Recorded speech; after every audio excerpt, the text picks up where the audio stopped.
السلام عليكم ورحمة الله وبركاته. صاحبتي غالية waxaan idinku soo dhaweynayaa barashada luqadda Ingiriisiga sida ugu fudud aad ku baran karto.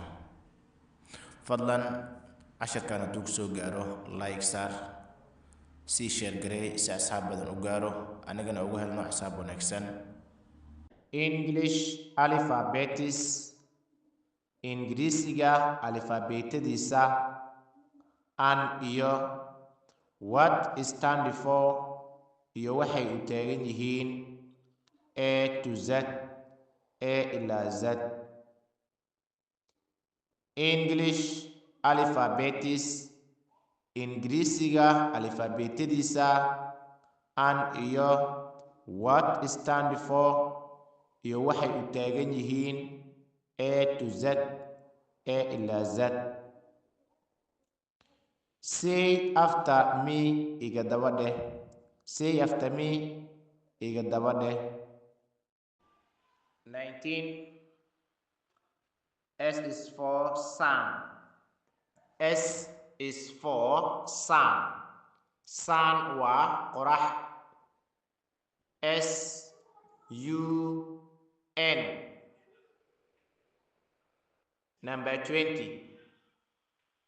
T is for teacher.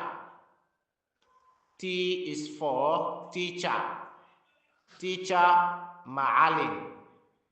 T E A C H E R. Number 21. U is for umbrella. U is for umbrella. Umbrella waa dalad. U M B R E double L A. Umbrella. Number 22. V is for van. V is for van. Van waa gaari. V A N. Van. Number 23.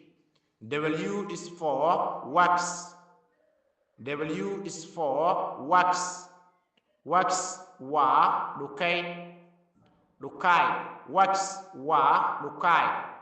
W A X. W is for wax. Number 24. X is for X-ray. X is for X-ray. X-ray waa rajo. X R A Y. X-ray rajo. Number 25. Y is for yellow.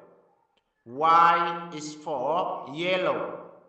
Yellow waa jaale.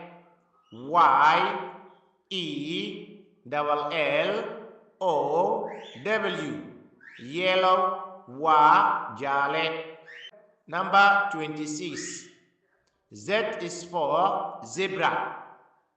Z is for zebra. Zebra waa dameer farow. Z E B R A. Zebra waa dameer farow.